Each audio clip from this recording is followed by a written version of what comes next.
fucking higentätet.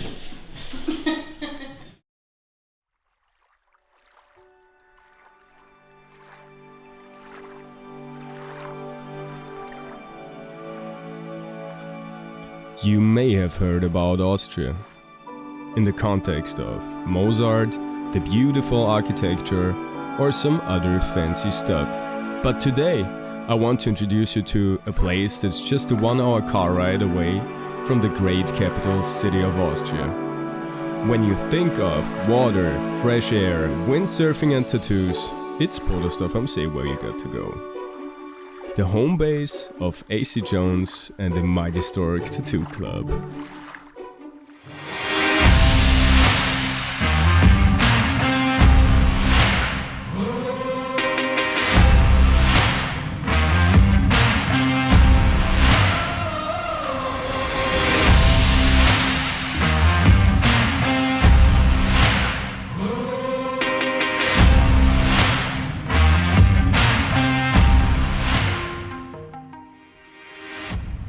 At first sight, the mighty historic Tattoo Club might seem like every other tattoo studio. But you would be surprised by the sensations you feel when you come by. It's not just a tattoo studio, it's more like a living room, and everyone in there is treated like a family member. The mighty historic Tattoo Club is a place where tattooing is not just a simple service. It's more like a whole experience of coming home, of taking the time it needs to find the right design, of having a good conversation about your ideas for your next session, and of meeting the community. And of course, getting some ink under your skin.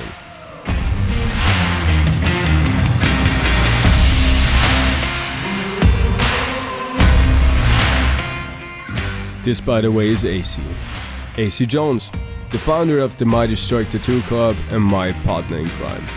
He's that one crazy guy who had the great idea to do this whole shit. He follows stars behind the scenes and lets them tattoo him, whilst asking them questions about life, music, and of course getting tattooed. I mean, who the fuck is interested in all that stuff? It's you. It's you who's interested in all that stuff that makes life so funny and pleasing, huh? Yes, it's pleasing for us as well, that's true, but that's our mission. Take you behind the scenes, to meet the biggest rock stars and get to know them better than you could have ever imagined.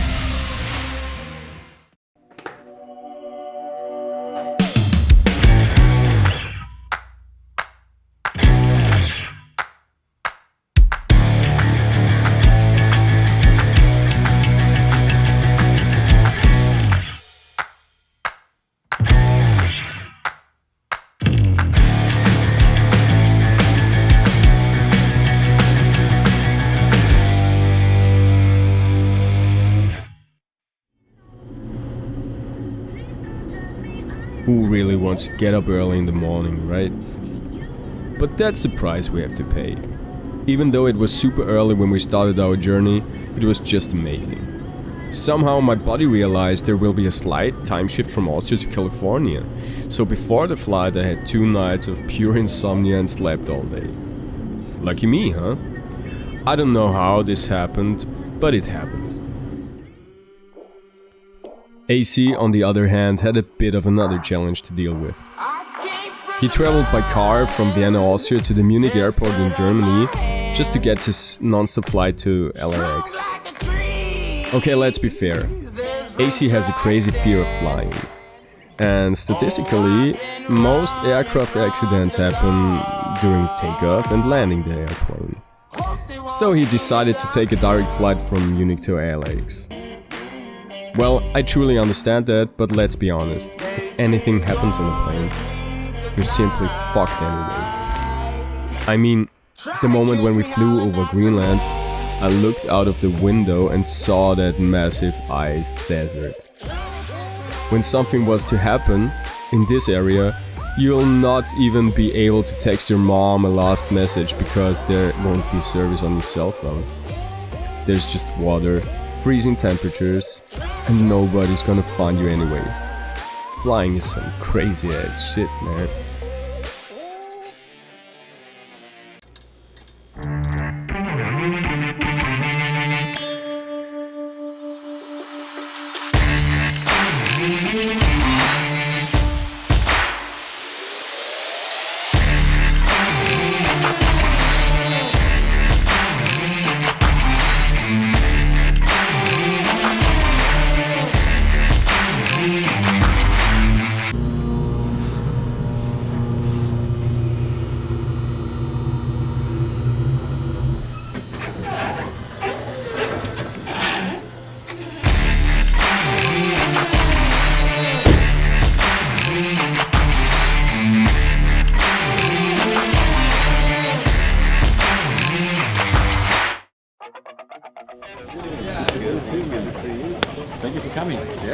having the...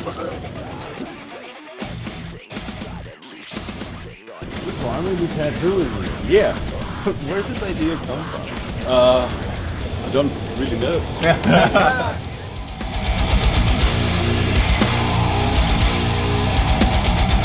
So that's my booth.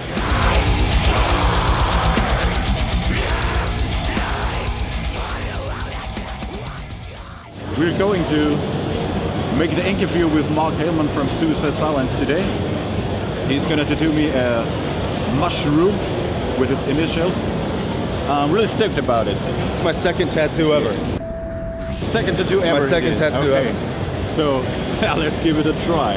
I'm now introducing you how everything's working with the tattoo machine, so that you don't Fuck it up. hurt me that much. It's gonna hurt no matter what. Yeah. So first of all, take on gloves.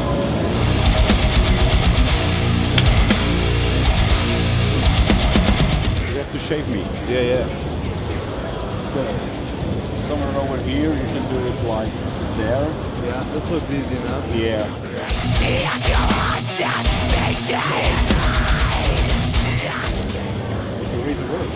It works.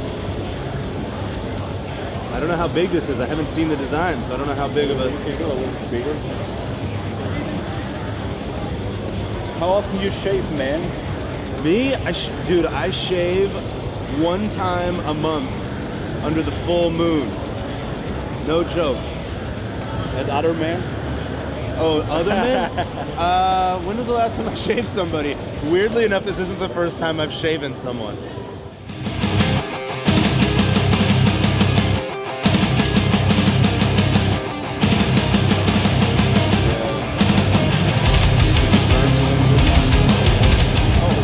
Oh yeah, we need a little paint up in this bitch.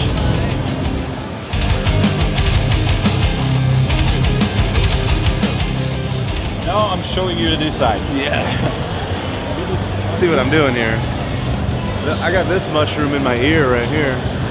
Can you see that shit? Yeah. I have a bigger one now. That's the thing you're gonna do. Yes. It's a mushroom with the initials inside. Oh fuck yeah, dude. That's awesome. And I thought we can do like a little dot work in here. Okay. You're gonna have to just fucking... Yeah, only starting.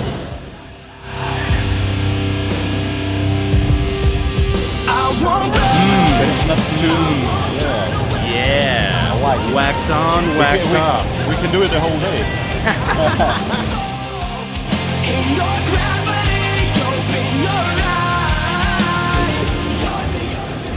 Nice. Oh, cool. Yeah, dude.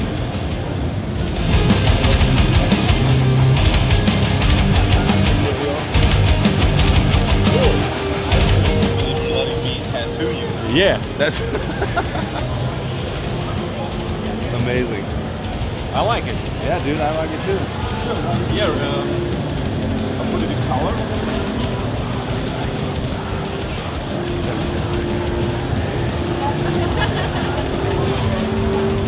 How are you? How are you? I'm about to do a tattoo. What? So. Slap these gloves back on. Yeah, we don't have 70s. We are not in the 70s. We're tattooed without gloves. No gloves. Yeah. With a cigarette in the mouth and tattooing it. That's how people were born, dude. People were born with like an ashtray on their belly, fucking smoking. Fucking doctors smoking cigarettes. Yeah. We're pussies now, dude. Yeah. Everybody's fucking... It's the snowflakeification of the world. Snowflake. Everybody's a snowflake, you know what I mean? Alright, so here we go. So we are starting. Alright. What, I need to put some of this down? The Vaseline is to make the skin a little bit smoother. I should put some on, yeah? Alright. But not much. Just a little bit.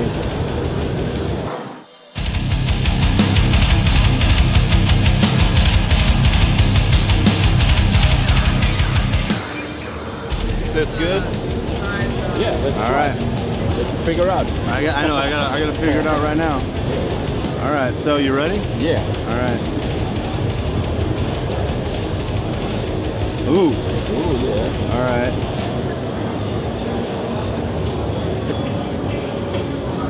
Yeah, now I'm feeling it. Okay. Let's see if I can go back over this line. If I'm good enough to do that. Look at my shaky hand. So I have naturally shaky hands. I swear from playing guitar for years. Okay. Like I think I have like a little like developing carpal. You know what I mean? All right, so I should probably wipe that. Yeah, wipe it away. So how long do you play guitar? You started as a kid, or? I started as a kid. I've been playing, Jesus, I've been playing since 2000 and I think 1. So yeah, I started playing guitar in 2001. Playing like mainly like classic rock. Like I was way into Sabbath and Led Zeppelin. Okay. You just put up by yourself, or is anyone in your family musician? My dad. Your dad? My dad taught me how to play guitar. We used to do lessons every Monday night. Oh, cool. And yeah, that's where it all really started. My dad's also, his name is Mark. So I'm named after my father. So these initials, they're also my dad's initials. Cool. Can I get more? Yeah, you can zip it more on the color. But what was your first band ever? My first band was a band called Nocturnal Symphony. Nocturnal Symphony. Nocturnal Symphony. That sounds interesting. What kind of music you played? It was like symphonic black metal. Symphonic black metal. So we were like way into like Dimmu Borgir. Oh. Super into Dimmu Borgir, Cradle of Filth, Children of Bodom. We were way into like Norwegian black metal. Well, it's a cool way to start with a band. Dude, yeah, like we actually like did pretty damn good, man. Like we wrote 14 songs in 8 months. 14 as songs. like little like young teenage kids. Oh my god. Hey, it's not turning out too bad already, you know? I think it will be good. We're gonna see then later if you wipe it with the Right. water. All right. But yeah, like we had this like gnarly keyboard player who was like a savant. He was super fucking good. Okay. So whenever we would write music, we'd have like jam sessions. The dude would just have so many ideas, and he was also one of my teachers. Like he taught me a lot about music while he's playing a keyboard, like scales and things. So he was like a massive influence on me.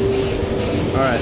Do you have contact with him now? Dude, last time I saw him was in a Barnes & Noble in the fucking religion or philosophy section, and he recommended Manly P. Hall's Secret Teachings of All Ages book. I don't know if you're familiar with that book. He's just a super smart, badass dude. He was on his way to Africa to do a internship at a fucking hospital. He's a doctor. So. Oh. From a black metal symphonic band to a doctor. To a doctor. Those are the kinds of. All right, this line is important. Yeah.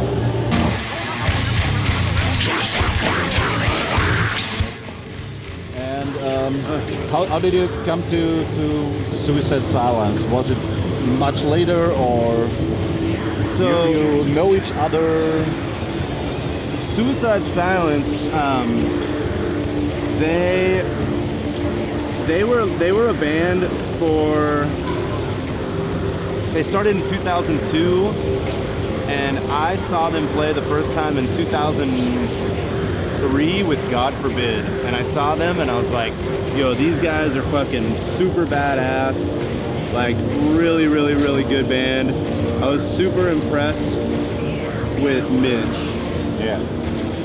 Like I knew right away when I saw him, I was like, that guy, he's got some fucking star power, dude. Like, oh my god, look at this shaky hand I got. I could never do this for a living. So much respect for you. But like, yeah, I saw them playing at the Showcase Theater, which is where I want to take you. And Oh, would be cool. and I just kind of knew of them, and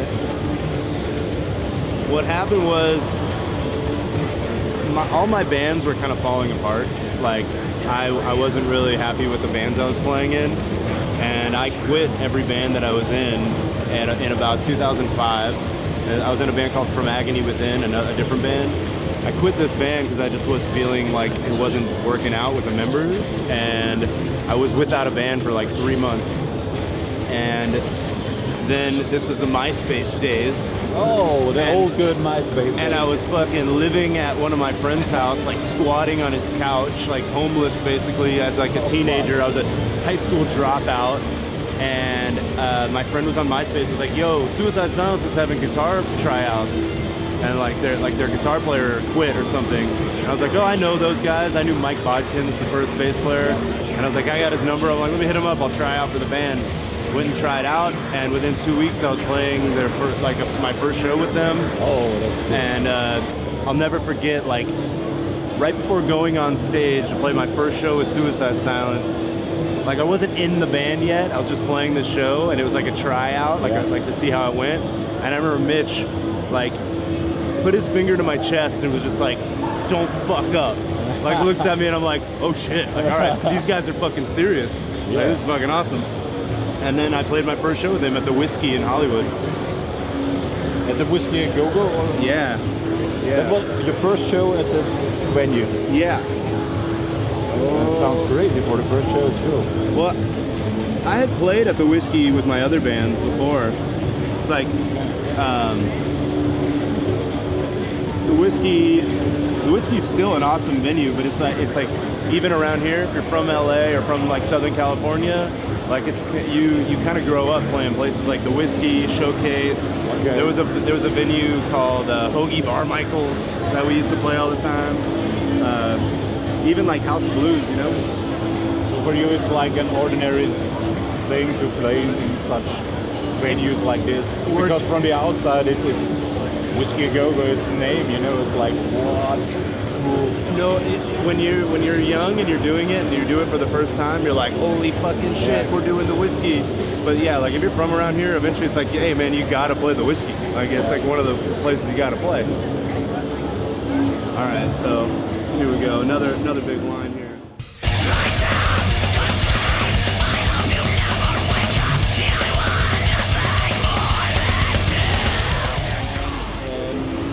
For you to playing guitar with him, was it like every time a special moment for you, or is it like this everyday business in playing in a band? You know, it's hard when you're like you're in it.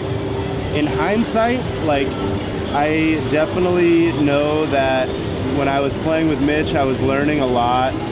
Like he taught me a lot about just how to like, he was so comfortable being like, you know, like a public figure. Like he was comfortable with fans, comfortable being on stage. And like me, when I was younger, like I was still really learning about like how to do that. And like playing on stage with him, like I would like look at him and see how he was, and that would always just inspire me to like really bring more to it, you know? Like be a performer, be a fucking, I'm trying to avoid the word rock star, but like Mitch was a fucking rock star, you know? And yeah, it was super fucking cool.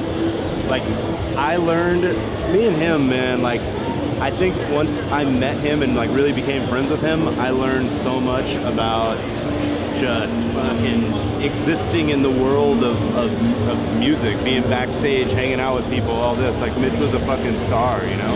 He was an amazing fucking dude. And when you're in the middle of it, when all that's happening, you don't really realize how fucking awesome it is, you know? Yeah. And now, like, when I look back, I'm like, that was fucking special, dude. Yeah. That was, like, some really, really special shit.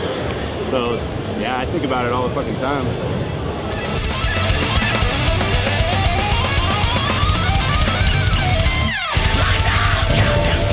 Oh, man, I gotta go over all these lines again.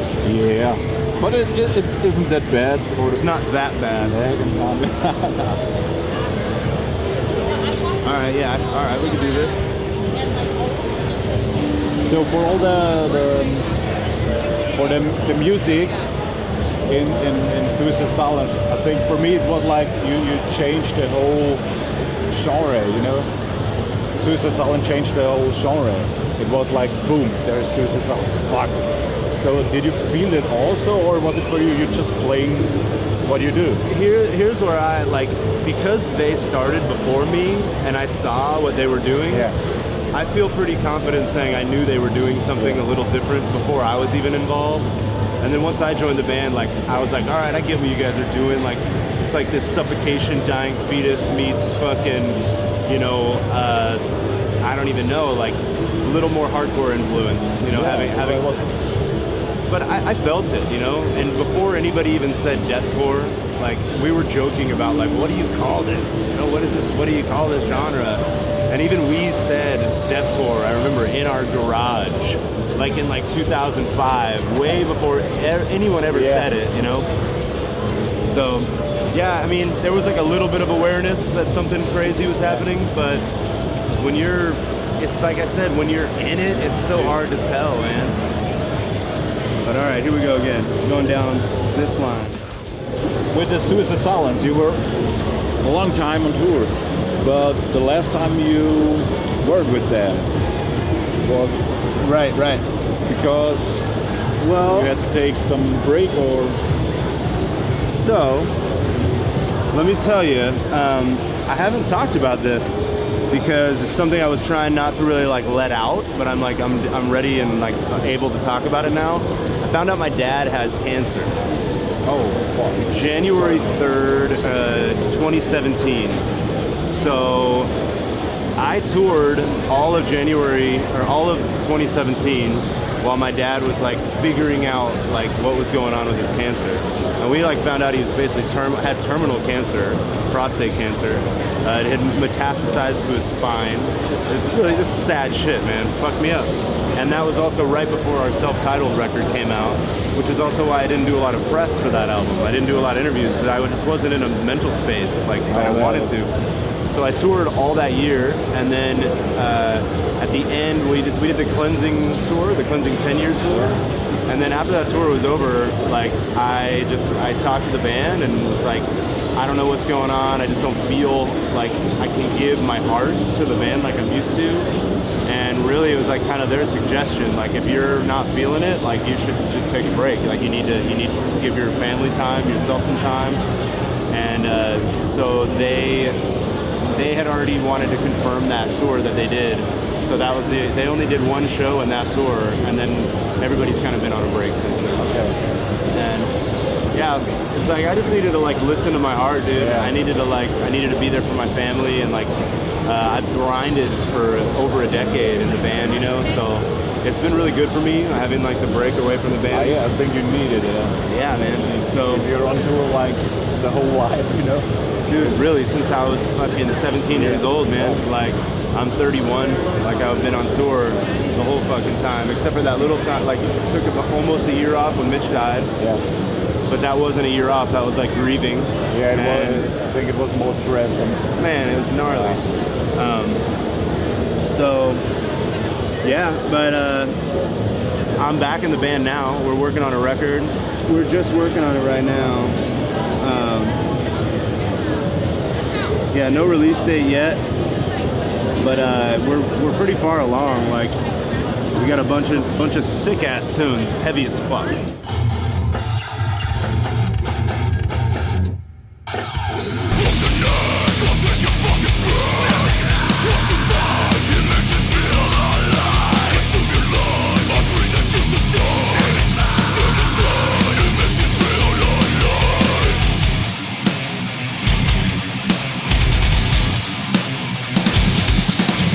The new record will be harder, more like the old Suicide, or a new sound, but harder, or? It's so fucking heavy, dude. It's kind of like we did what we did and like saw the way that our fans react. And it's like, I love our fans. Like, don't get me wrong. Like, I feel like I'm one with them. It's like we're an organism, you know. And I knew that they were gonna question the last record, but like with this one, it's like, all right, guys, I know, like we kind of did you dirty on the last one. Like, this next one is just, it's gonna slam. People are gonna fucking lose their shit. Oh, And it's gonna be like an evolution. I feel like it's already an evolution of what we were doing prior. we might still trickle in a little bit of like, you know, newer stuff like we did on the last record, but maybe like 1 or 2 songs, you know what I mean? But yeah, I'm super happy with it. Like, I'm fucking stoked. It's like back to having a lot of fun, you know? We needed to do something different to reinstill our fucking brutality, so yeah, it's good.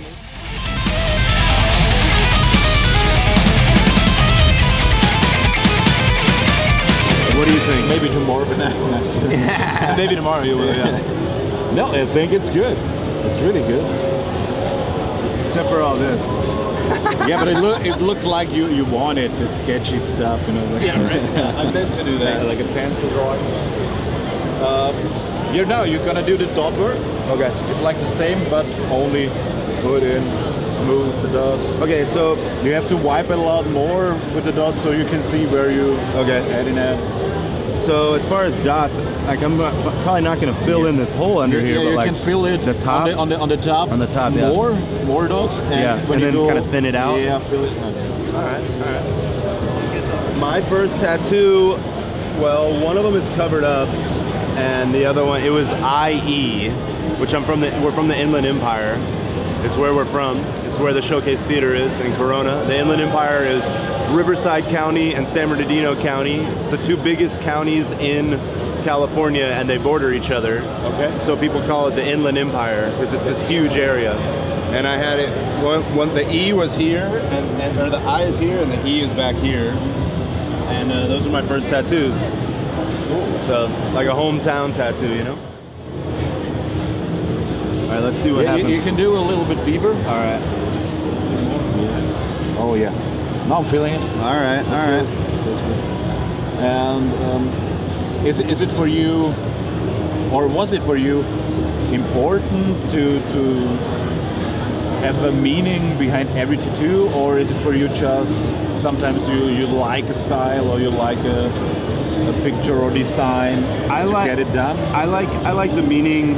At a young age, I pretty much decided that I wanted my body to be like split in half. Like my right side is all the dark and my left side is all the light.